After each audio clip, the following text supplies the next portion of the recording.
Andrea, you have made some great leaps forward. Your effort is fantastic and you look more like a swimmer every day. But as always, there are improvements to be made. Your head and body position are improving, though you need to make sure that you keep working on breathing all your bubbles out underwater and not turning your head too much to breathe. Don't leave it until one final blast of exhalation just before you turn your head to breathe. One eye out needs to be enough, and it will be if you've breathed all of your air out evenly underwater. Next is improving your catch and kick.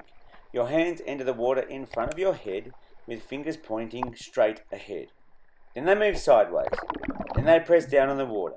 And don't start pushing the water backwards and you forwards until they are almost under your shoulders.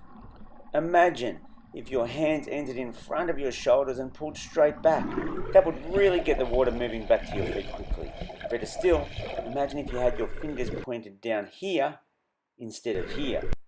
You just need to cock your arm, keep your elbow higher than your wrist, and engage your back or your lats earlier in the stroke to get that water moving. Even though you are swimming better than ever, more can be done. Now, let's check the exit. Your left hand twists, releases the catch, and exits little finger first. There's no final drive pushing the water to the feet. Right hand is way better. Fingers pointing down as the palm thrusts the water back. Let's do this on both hands and make a final vigorous push, thrusting the water past your toes. Your kick really appears to be firing when you look at it from afar, but on closer inspection, you bend your legs, roll over and split them.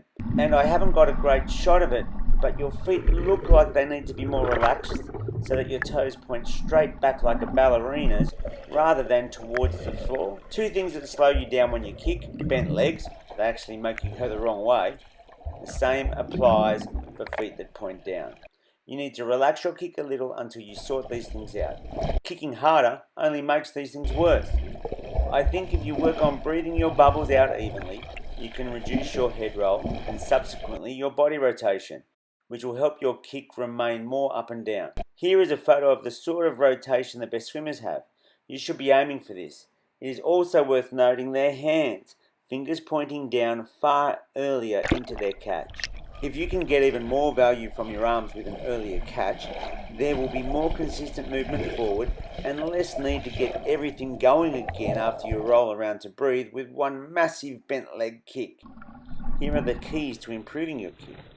You want your kick to make the water boil rather than break, with straight legs kicking from the glutes and hips. Knees can be relaxed but not actively bending to kick, and your ankles also need to be relaxed with toes pointing back.